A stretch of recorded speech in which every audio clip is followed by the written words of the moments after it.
Afternoon to most of you and morning to a few of you. Welcome to this press conference on protecting voting rights, stopping the filibuster, protecting our democracy, and ensuring a living minimum wage.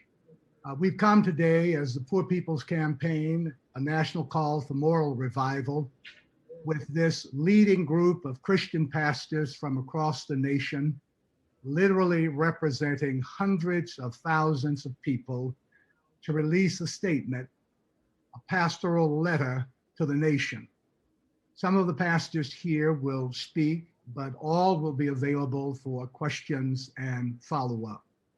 It's now my privilege to introduce a pastor, president and senior lecturer of Repairers of the Breach, and co-chair of the Poor People's Campaign, a national call for moral revival, Reverend Dr. William J. Barber II. Thank you so much, Dr. Jackson. And let me thank you for organizing and pulling together this tremendous body of clergy, men representing thousands and thousands of people across this country in the Christian faith, Black and white and Latino, people who recognize gay and straight, who have decided that we must speak out in this moment in the public square and raise some of these issues that are being debated, from the puny echoes of left versus right, Republican versus Democrat, conservative versus liberal, to the area of what are our deepest moral values. And so that is why we must, and we had to speak out, and will continue to challenge the use of the filibuster in the United States Senate. For me, as a Christian pastor for nearly 30 years, over 30 years, I cannot get away from this passage of scripture. Woe unto you, teachers of the law, Pharisees and hypocrites. You give a tenth of your spice and mint and your cumin and dill, but you have neglected the more important matters of the law, justice, mercy, and faithfulness. That is a text from Jesus, Matthew 23, where he is literally criticizing the religious and political leaders of his day that paid so much attention to little small rules, but in doing so, they actually left undone the most important issues of their day and society. Here it is succinctly. The filibuster is a centerpiece of the arcane obstructionist rules of the United States Senate. It bars that body from the deliberative role it is supposed to have. The filibuster has been used to block anti-slavery legislation, women's suffrage, anti-lynching legislation, civil rights legislations, voting rights legislation, raising the minimum wage legislation, women's rights, and consumer protection. Just to name a few things, it has been used historically to block.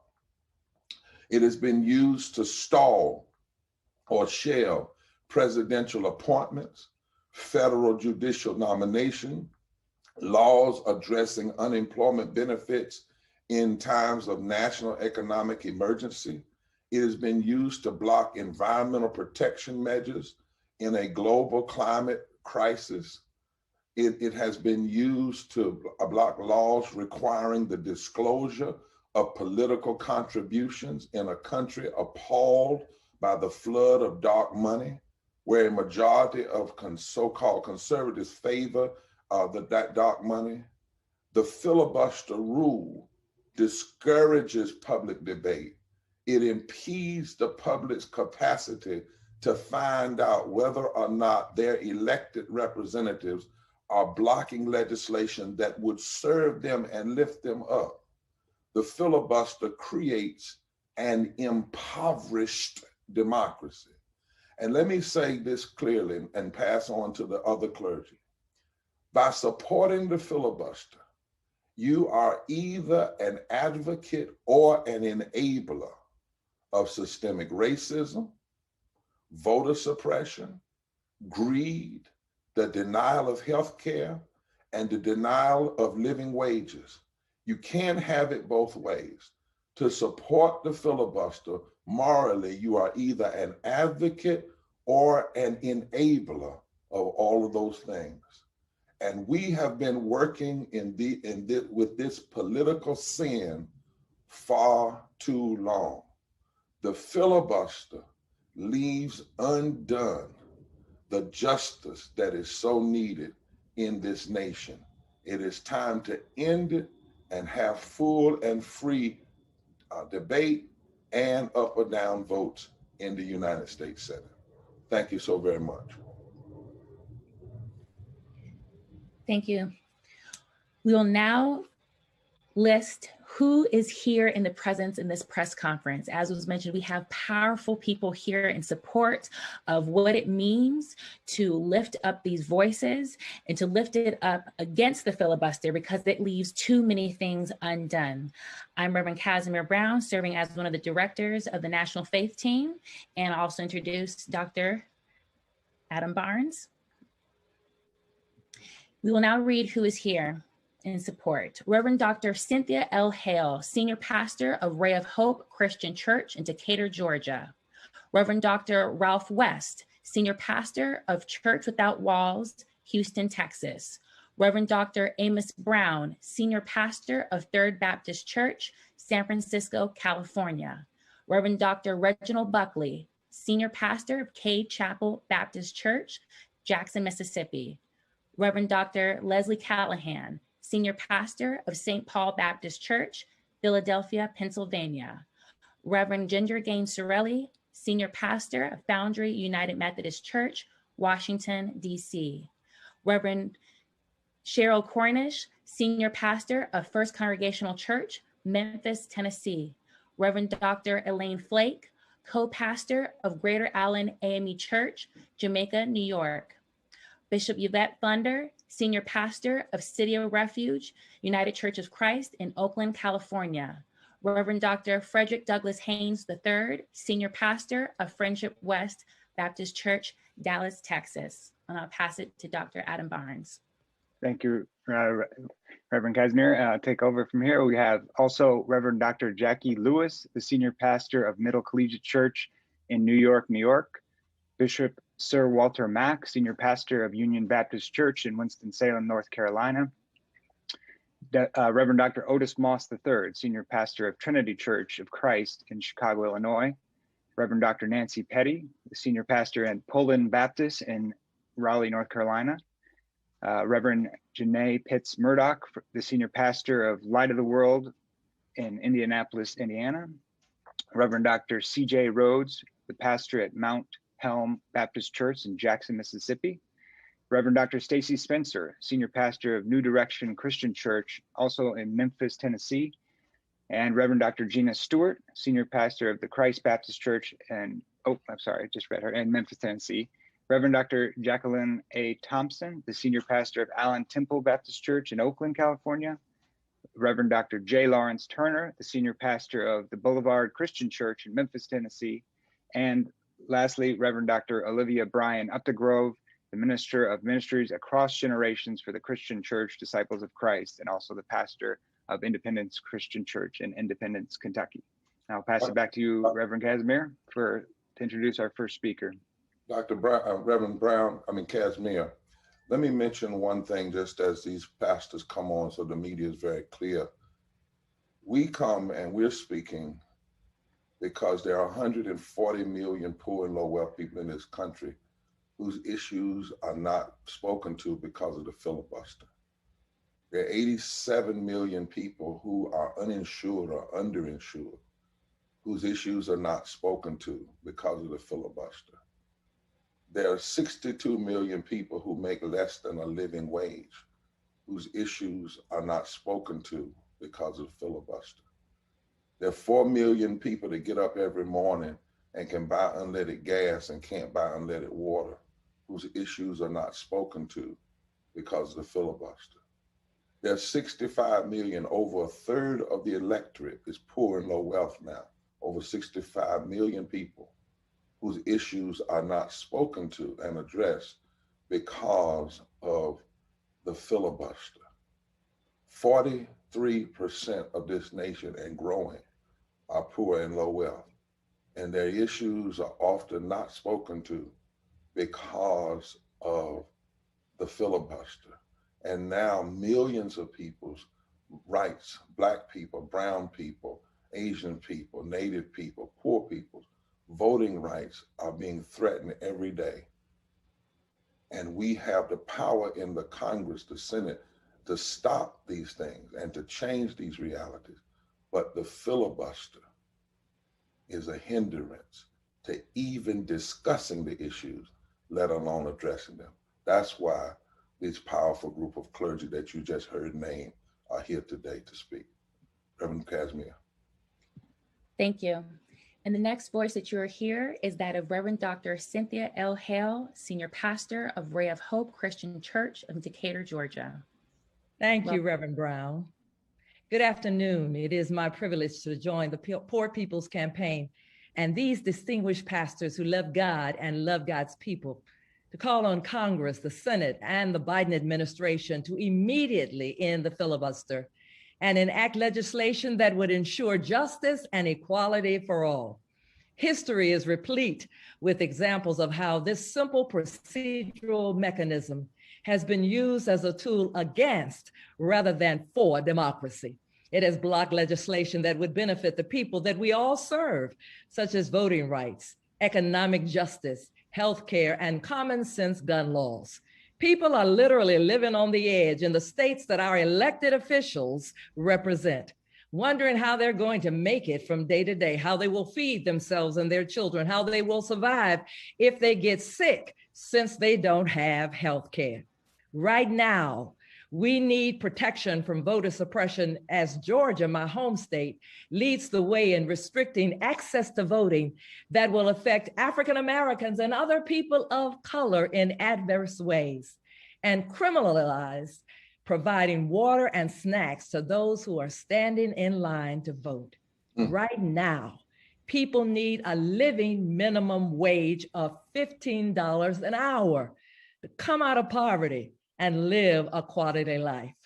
We need our elected officials to act now. As people of faith, we believe that every person is created in the image and likeness of God and has inestimable worth and value, and thus needs to be treated as such. As churches, we work to impact and transform this present world into the kingdom of God. In the kingdom of God, there is no poverty, no violence, no hunger, no suppression of voting rights or any other rights. It is our vision that our nation and world would begin even now to become what God designed and created it to be, his kingdom here on earth. God needs all of us to make it so. Thank you. Thank you very much, Reverend Dr. Hale. The next voice you'll hear is that of Reverend Dr. Frederick Douglass Haynes III, Senior Pastor of Friendship West Baptist Church of Dallas, Texas. Thank you so much, Reverend Brown. Thank you so much, Reverend Dr. Bishop Barber, Reverend Theo Harris, Reverend Alvin O'Neill Jackson, for calling together this coalition of conscience, this team of prophetic witnesses to stand against that which precludes possibility in this nation. I believe it's the Message translation by Eugene Peterson that remixes, I believe it's Isaiah chapter 10, verse 1, and says, "Doom to you who legislate evil, who make laws that make victims." We're in a struggle for the soul of our democracy. And sadly, our possibility toward becoming a more perfect union are being paralyzed by an antiquated relic of a racist past that is diabolically designed to negate the voices of those whom Sly Stone referred to as everyday people. The filibuster and voter suppression bills across the country have been united in unholy wedlock and yet having the nerve to be dressed up in a tuxedo of political respectability. But y'all, we've seen this movie before. This is Jim and Jane Crow apartheid, again in a tuxedo. It's morally reprehensible. It's democratically unsustainable.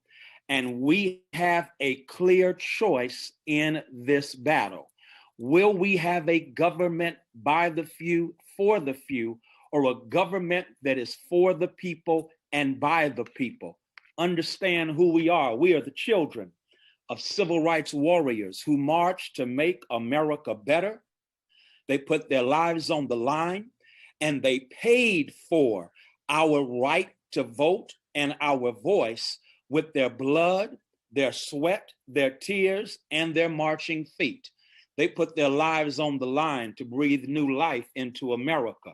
We're the children of freedom fighters who refuse to back down. So guess what? We've seen this movie before. And because we've seen this movie before, we know how it ends. We shall overcome. We've seen this movie before, and we're going to be all right. We've seen this movie before, and we warn America by remixing the words of Jesus in the judgment when he spoke to the nations. And I hear Jesus saying to America, I was hungry, and you filibustered. When it came to food stamp programs, I was thirsty, and you filibustered. When it came to ensuring I had unleaded water, I was a stranger, and you filibustered. When it came to ensuring that we had liberty and justice, even for those at our southern borders, America's gonna say, when did you do it? And Jesus was saying, as much as you did it to the least of these, you've done it also unto me. In the name of the God of justice, end the filibuster now. Thank you. Thank you, Reverend Dr. Haynes. The next voice you will hear is that of Reverend Dr. Liz Theo-Harris, Director of the Cairo Center and co-chair of the Poor People's Campaign, a national call for moral revival. Good morning, good afternoon. It's such a pleasure to be and an honor to be in the company of these powerful pastors and moral leaders of our day. I'm here because I joined my voice with others in this pastoral letter and at this press conference, calling out the immorality of attempts to deny so many human beings living wages and healthcare, adequate food, housing, water, education, calling out the immorality of denying so many of their voice, of their vote, in violation of what Jesus in the Holy Bible called the weightier matters of the law, matters of justice, matters of mercy, matters of defending the cause of the poor, the marginalized, and the vulnerable. As a white Christian, as a pastor and a biblical scholar, I'm motivated to speak out against using the filibuster in this country to filibuster democracy, to filibuster the expansion and protection of voting rights, to filibuster living wages and healthcare and housing and adequate guaranteed incomes and debt cancellation and water and sanitation and housing rights and so much more. Our sacred texts are clear that those in positions of power are called to set forth laws that protect the poor, that impose fair taxation systems, that call for canceling debts, for paying living wages, that protect the voices and the demands of all people, not just an elite select few who are rich and white and powerful. And our sacred texts call for those in power to set forth laws and legislation that lifts from the bottom, starting first at the bottom, so that all in our society may rise.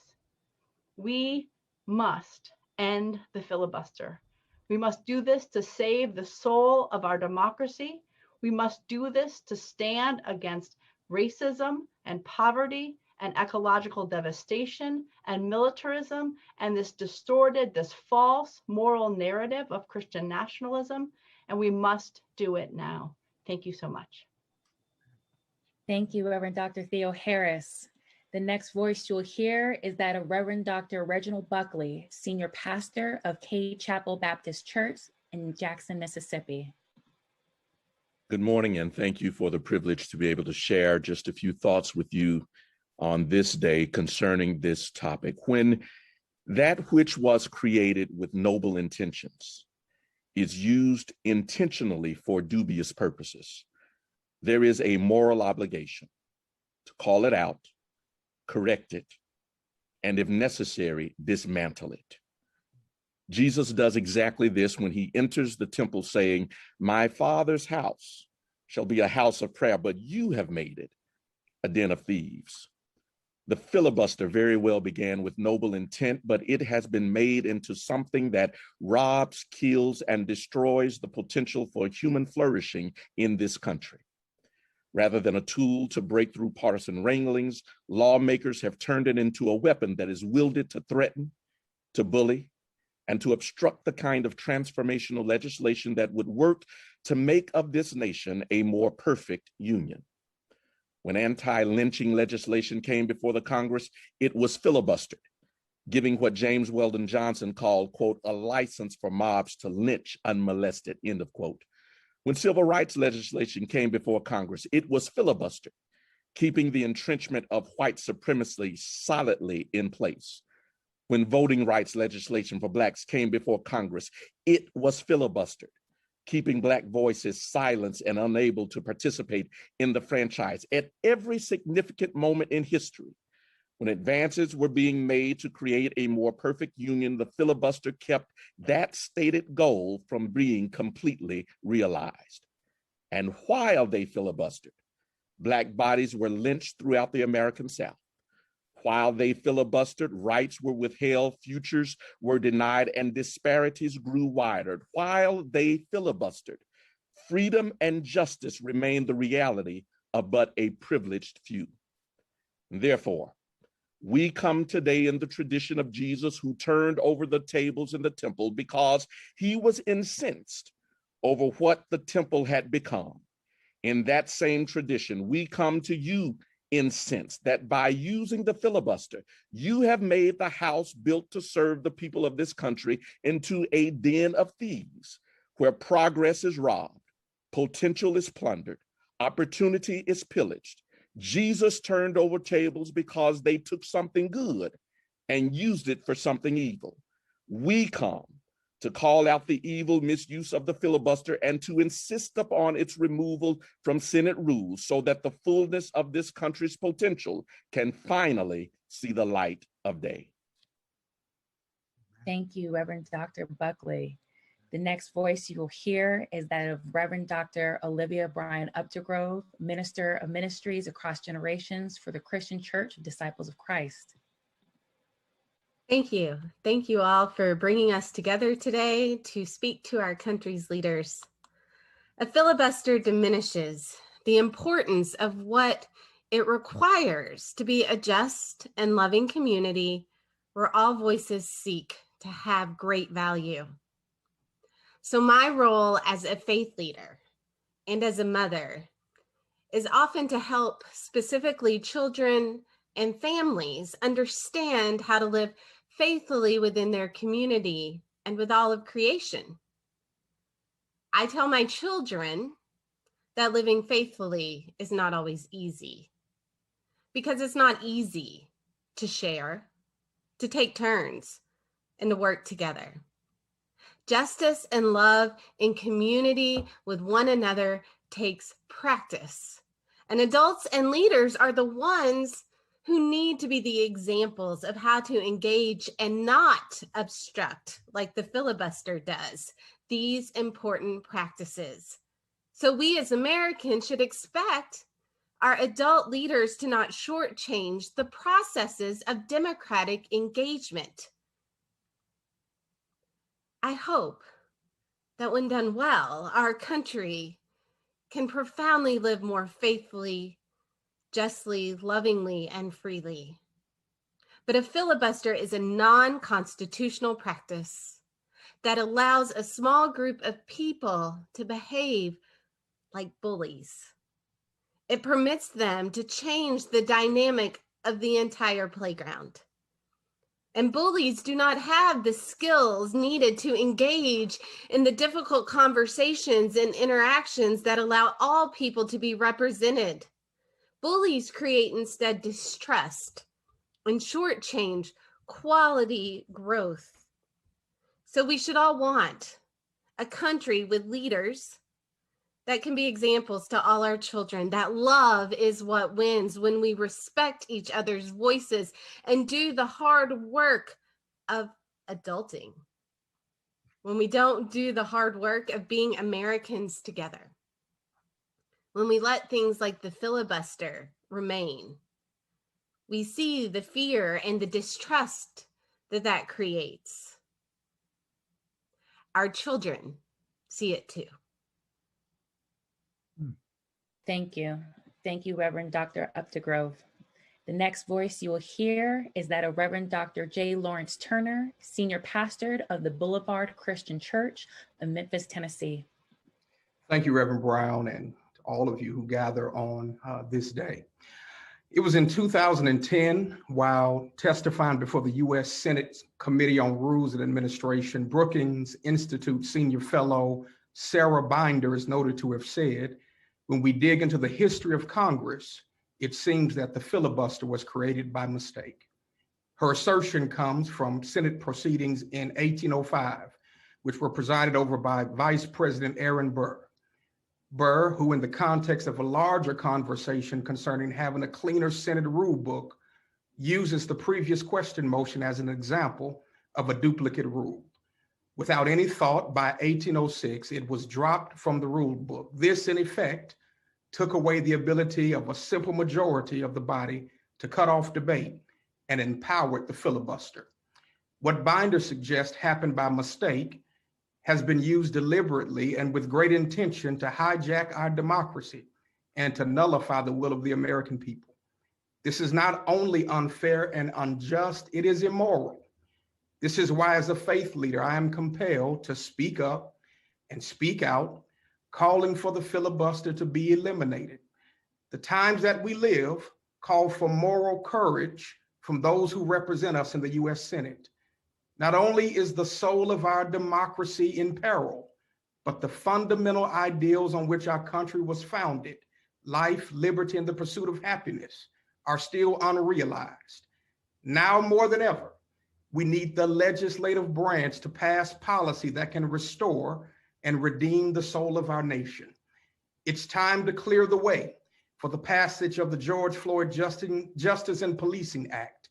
It's time to clear the way for the passage of H.R. 1 and the John Lewis Voting Rights Advancement Act. It's time to clear the way for the passage of a $15 an hour minimum wage. And as I am joining this press conference virtually from the state of Tennessee, a state that in recent weeks has passed permitless gun carry that has been signed by the governor, we need comprehensive gun reform if we're ever to stop the scourge of mass shootings and urban gun violence. I join with my colleagues from across this nation in calling for an end to the filibuster so that we live into a more perfect vision of this nation, living into a day when justice rolls down like waters and righteousness like an ever-flowing stream. Thank you. Thank you, Reverend Dr. Turner. We'll now hear from Reverend Dr. William J. Barber II.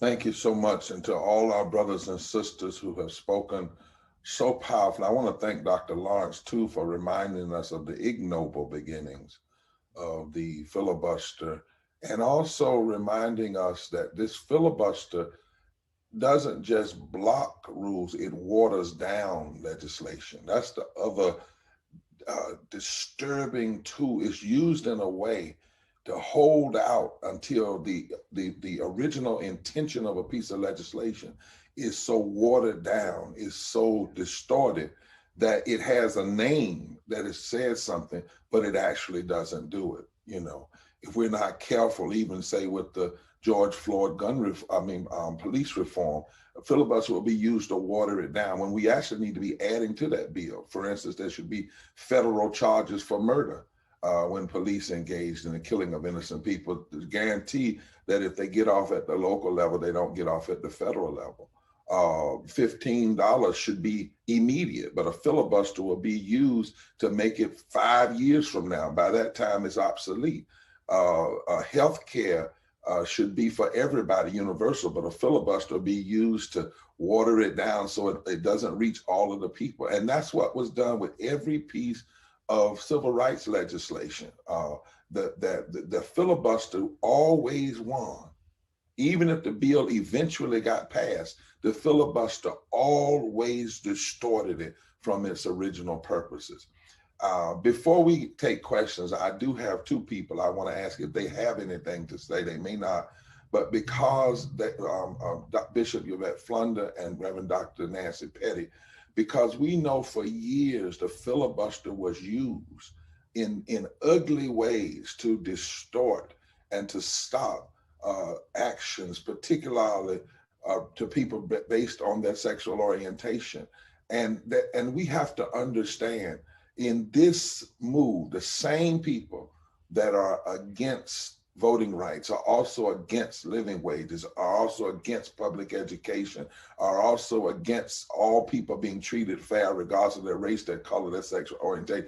That they are cynical enough to be together. And we have to be smart enough and powerful enough to come together. So I just want to ask them, they may not, but if they have anything they want to say on this matter, and then we'll go to questions from the media.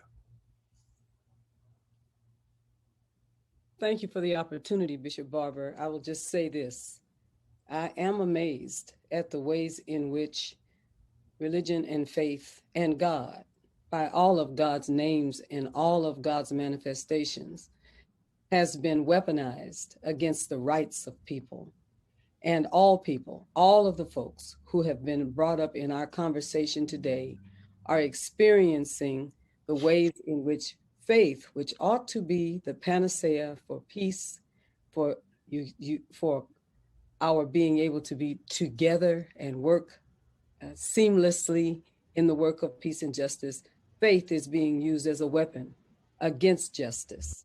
And it's incredibly important that we as people of faith stand together and bring into this atmosphere the kind of presence of the divine that will create not only incredible and powerful opportunities for justice, but will push back against things like the unjust and wicked filibuster. God bless you. Thank you. I think it goes without saying that as a gay person living in America, I'm not free until all my brothers and sisters who experience discrimination and oppression are free. And the prophet Micah was real clear. What does God require of us but to do justice, to love kindness, and to walk humbly? Eliminating the filibuster is a justice issue. It is a compassionate kindness issue, and we must end it now. Thank you so much. Thank you to all of you. All are so profound and so prophetic. The nation has to hear from you. That's why we're coming together. And America, you're right, Dr. Haynes is going to be asked that question. When I was, did you filibuster? Did you filibuster? Members of the media, if you have questions for any of the clergy that are here on the line, we ask you to raise them now. I think Yolanda is going to be handling that, if I'm not correct, not mistaken. No, and so I think Kaz has it. Kaz, I'm sorry. Kaz, you can bring the media in now. Yes, thank you. We have two questions from Jack Jenkins from the Religion News Service. The first question reads as follows. Can you say more about how you as faith leaders see eliminating the filibuster as connected to the broader pushback to various election bills in Georgia, Texas, and elsewhere? If the filibuster was eliminated and we could have an up and down vote, and first of all, we think it is terrible that Joe Manchin, who both claims to be a person of faith and comes from a state that's also engaging in voter suppression, and a state that has over 352,000 people making less than $15 an hour, he should be leading the effort to stop the filibuster rather than saying he's gonna hold on to it irregardless. Most of these bills that are being passed, some of them are saying it's because of the lie that Trump told. That's part of the truth. The other part of the truth is all of these states know that the H.R. 1 bill, which would expand voting rights, which would bring more consistency into the voting process across the country, would bring early voting and same-day registration and many of the things that are happening in some states. It would be federalized across the country and made a part of the rules in all states. They know that that bill, if it gets passed, then it would undermine the ability of states to take those things away from citizens. Secondly, they know that the John Lewis bill, the restoration of an expansion of the Voting Rights Act, that if the Voting Rights Act was reinstated, Section 5 that was gutted on June 25th, 2013, over almost 2,900 days ago, over 7 years ago, when the Supreme Court gutted Section 5 of the Voting Rights Act, the Supreme Court said, we throw this now to the Congress. And for more than 7 years, McConnell and Republicans have filibustered. They have not fixed the Voting Rights Act. Why? Because if the Section 5 of the Voting Rights Act was passed, then every bill we see now, especially in southern states from Georgia to Texas and North Carolina, would have to go through something called pre-clearance. And they wouldn't make it. They couldn't make it through pre-clearance.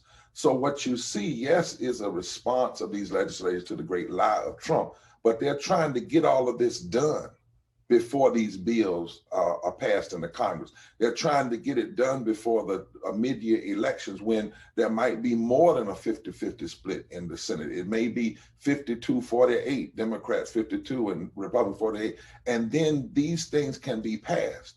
So they're trying to hurry up and get these bills passed before this federal legislation comes into place. And that's what's so ugly about this. They know that there are efforts now in the Congress to expand voting rights. There are efforts in the Congress to restore Section 5 of the Voting Rights Act. They know that. And so there's an attempt to hurry up and pass all of this suppressive voting suppression laws before those bills get passed. Secondly, you should also know that the Chamber of Commerce, now let's ask this, why is the Chamber of Commerce coming out against H.R. 1? The Chamber of Commerce just the other day decided they're against the voting rights bill. It's because of what Dr. King told us, the threat of Black and brown and white people voting together in a way that can fundamentally shift political power and therefore shift economic power has always been the fear of what he called the ruling class and the aristocracy. And so the powers, the economic powers of this country, the ruling class, do not want all of the people to vote, because they know that the majority of the people will vote for health care. They will vote for living wages. They will vote for more money for public education. And so what you have is a unholy relationship between the Supreme Court justices who back Citizens United, Congress people who are the corporate pawns of corporations in the Congress, and those who have always supported systemic racism when it comes to vote suppression. And that's an unholy trinity, if you will, that is trying to do everything they can before any federal legislation is passed that would expand voting rights and bring back into existence Section 5 of the Voting Rights Act, which is pre-clearance.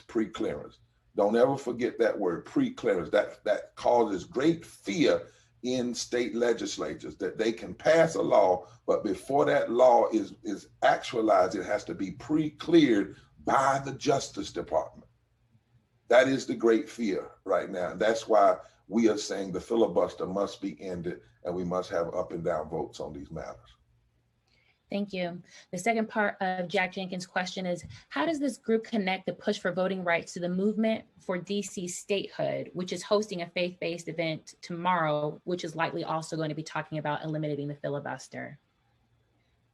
Well, in the Poor People's Campaign, we affirm DC statehood. Let's just say it is wrong for the thousands of people in DC not to have any representation, but to have taxation. That's clear and simple. They have taxation without representation. They don't have senators. They don't have members of the United States Congress, but they are taxed. They are taxed.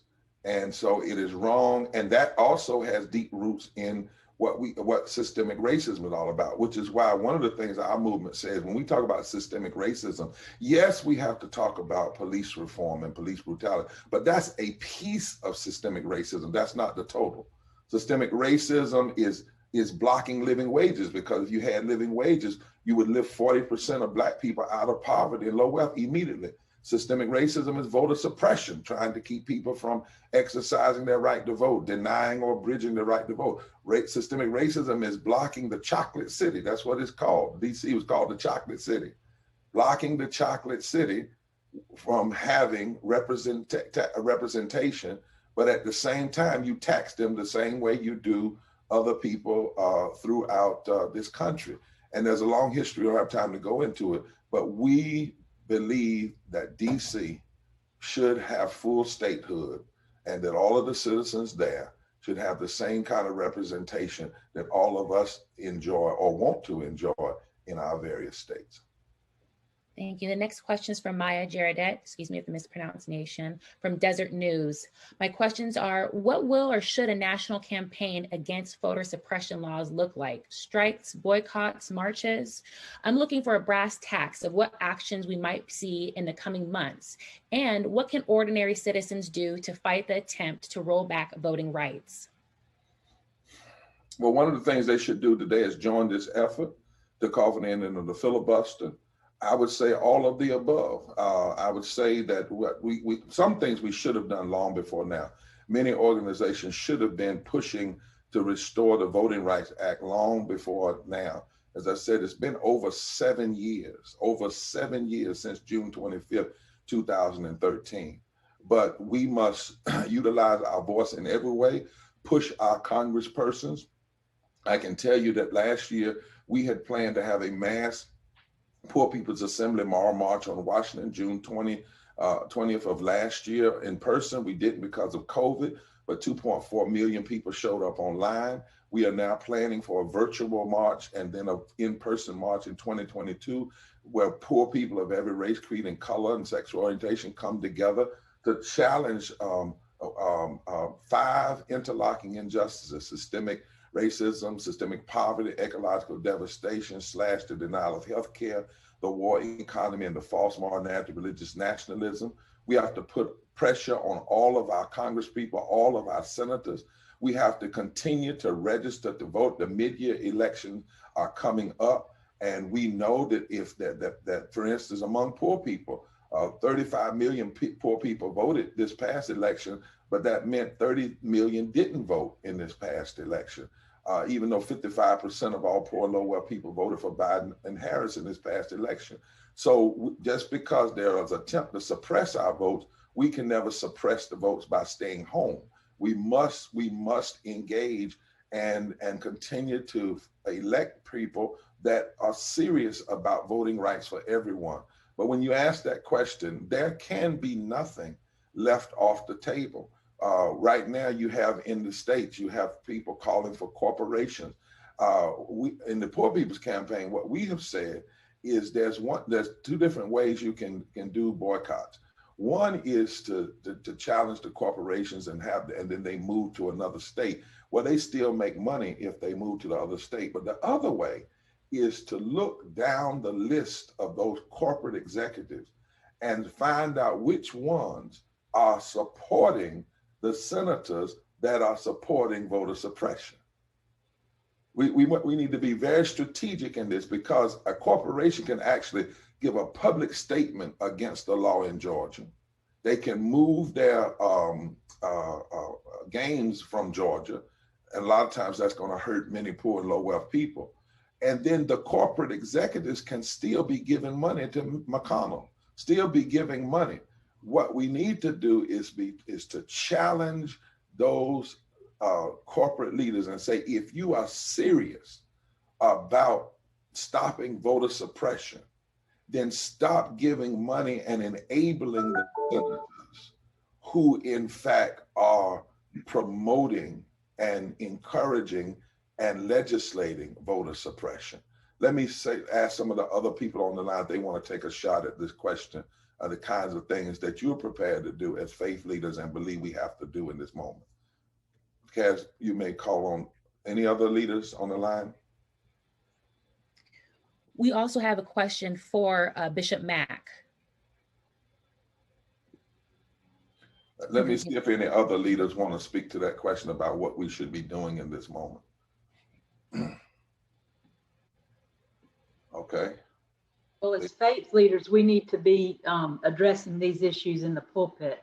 If we are pastors of churches and we have the responsibility of being God's voice in the world, we have to take these issues into the pulpit and speak clearly and passionately about them to our people and help educate our people. And then we have to organize where we are to be a voice with our legislators in our communities to speak out on these issues and to be prepared to go the distance with that, whatever that might mean. But we as faith leaders stand in a place of privilege and responsibility, and we have to take these issues into our worship services, into our pulpits, and make clear statements about the injustice of them all. Kaz, let's just take one more question after Dr. Cynthia Hale speaks, and then we're going to close out the press conference, and persons can call individuals if they need to. And we want the press to make sure to read the letter, because that pastoral letter is very clear about some of the things we're prepared to do. Dr. Hale. Thank you, Bishop. Just wanted to share that in Georgia, we have a contingency of clergy led by Dr. Bishop Reginald Jackson, who is the bishop, AME bishop for our district, our state, meeting with CEOs today. I'm with you all, but they are meeting as we speak to try to dialogue and figure out how we can get the CEOs to make stronger statements. Of course, they're dialoguing about that. They're talking about that. But I just wanted you all to know that clergy are meeting with the CEOs of the companies. That's right. And let me say to the media, one thing you should know. Even with the undemocratic attempts to suppress the vote, the Poor People's Campaign did a study last year with a professor from Columbia University called Unleashing the Power of Poor and Low Wealth Voters. And this is what we found. In 15 states, including states like Georgia, Texas, Florida, Michigan, North Carolina, if 1 to 22% of poor and low wealth people that have not voted register and vote, 1% in Michigan, 4% in Florida, 19% in North Carolina. If we organize 1 to 22% of poor and low wealth people around an agenda and they vote, they could decide, not 30%, not 40%, 1 to 22% could decide who sits in the Congress, who sits in the Senate, and who sits in the presidency. So will continue to mobilize this fusion coalition of people of all races and colors and creeds, because even though their attempt to suppress the vote, we will fight every attempt to suppress it. We will go into court and fight every attempt to suppress the vote. But even while you're trying to suppress it, we will rise, we will push up, we will continue to mobilize, because we have no other choice. The very soul of this democracy is on the line. And the problems that face this country are public policy problems. You want more wealth, you got to have public policy that lends itself to wealth building. You want health care, you got to have public policy that lends itself to health care, which is why we open our letter with that scripture from Isaiah 10. Woe unto those who legislate evil and rob the poor of their rights. We are drawing a line in the sand, saying we can't be silent anymore. We can't allow people to continue to rob the poor of their rights legislatively and through public policy. I know that there's a long list of questions, but just before the last question we received today, I want to just acknowledge Dr. Ralph West, senior pastor of Church Without Walls in Houston, Texas, who joined us since we started the conference, and we're happy that he's here with us today. What are some? Could you call out who's asking the questions, Kaz? Do you see a list of what news media groups there are? Yes, the two questions we have left is from Stephen Rosenfield from The Independent and Paul Garber from 88.5 WFDD. Paul Garber is having a question in regards to North Carolina, and Stephen Rosenfield has a question in regards to Texas. Okay, let's take the one for Texas. We said we do one more question, and then for Garber, he can call Dr. Mack directly if he would. So if that's the question, the one more, is that all we have out there? Yes. Great. Okay. Dr. Haynes, can you take the Texas question? Yeah. All right. The question from Stephen Rosenfield is, what is the correct response when opponents of representative government hijacks the language of equality and justice to defend exclusionary bills, i.e. in Texas, saying that the same election rules must be applied in tiny rural counties as in Harris County or Texas, where millions live? Houston, excuse me, where millions live. Right. Well, again, I think what the Poor People's Campaign has done is a model for all of us, in that the Poor People's Campaign retook the word moral from the immorality of the moral majority and recaptured the language and then calibrated in such a fashion that they connected it to that which is truly moral, truly biblical, and truly reflective of faith traditions. And so it's very important in this specific instance, for example, that we call out exactly what's going on, not just the immorality of it, but the sad fact that, again, this is Jim and Jane Crow apartheid dressed up in a tuxedo. And so we call it out for what it is. And at the same time, as calling it out for what it is, we then declare what morality looks like. Morality looks like ensuring that we don't legislate so that persons are poor, so that we don't, and I love the passage that Bishop Barber quoted earlier from Matthew chapter 23, verse 23, which applies directly to the piece that you're talking about, because again, they are tithing that which is minutia, but they are avoiding justice. And so we recognize that morality and justice are united in holy wedlock, and anything that is unjust is also immoral.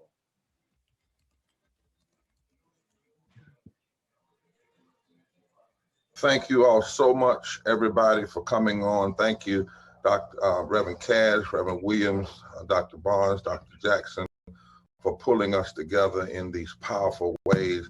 Members of the media, you can reach all of these clergy individually. We all have signed on to this letter. We all are speaking with one voice.